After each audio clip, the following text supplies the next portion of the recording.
October 9, 2015 England, having already secured their qualification for Euro 2016, limped to an uneventful 2-0 win over an organised Estonia side.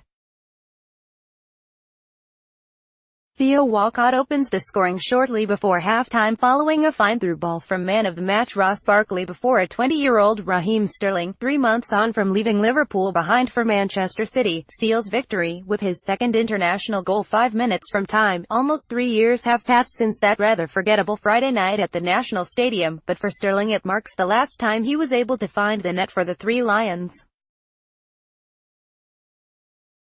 Against Panama in Nizhny Novgorod, his lack of goals on the international stage is being cited as one of the main reasons for him being left on the bench by Gareth Southgate, with what is set to be the England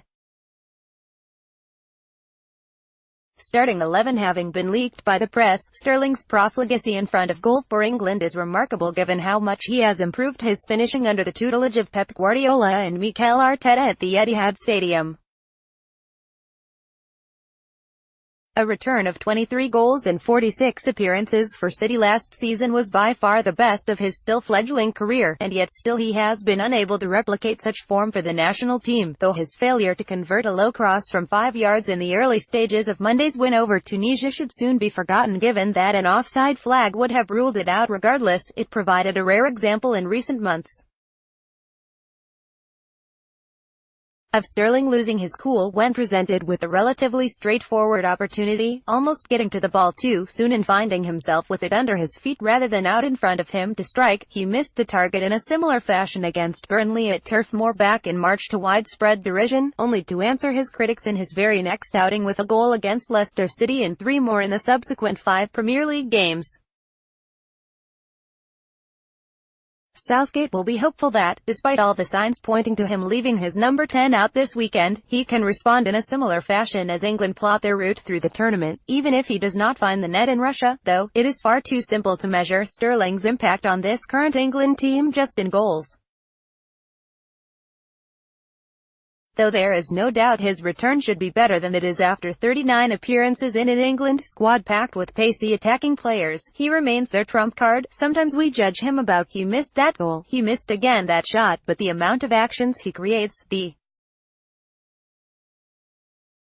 assists he creates, fouls, penalties, because he's so fast and quick, sometimes he is unstoppable in those situations. Guardiola said of Sterling in April, and the most magnificent thing is he is 23 years old, so he is still focused, keeping the desire to get better, as a player. His understanding of the game is global. He's a guy who can create inside, make a movement outside, dribbling, runs in behind. Only Sterling and the man who is set to replace him against Panama, Marcus Rashford, have the ability to commit defenders on a regular basis, and while many of England's opportunities in the opening moments against Tunisia came via passing moves between the lines, at some stage Southgate is going to require his team to be more direct with the ball at their feet.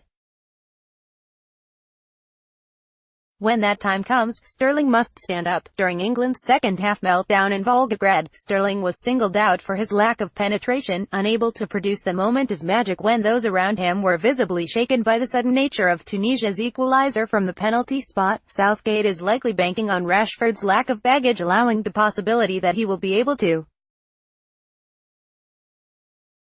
deal with similar situations in a better manner from a psychological perspective, but there is no doubting Sterling still holds the edge right now when it comes to overall ability. Sterling has had his fair share of knocks in the build-up to the tournament and shown great resolve to, at least on the surface, not allow them to affect him. The key now is continue with that attitude as he looks to earn back his place in the team and rediscover his match-winning touch, whether in front of goal or not.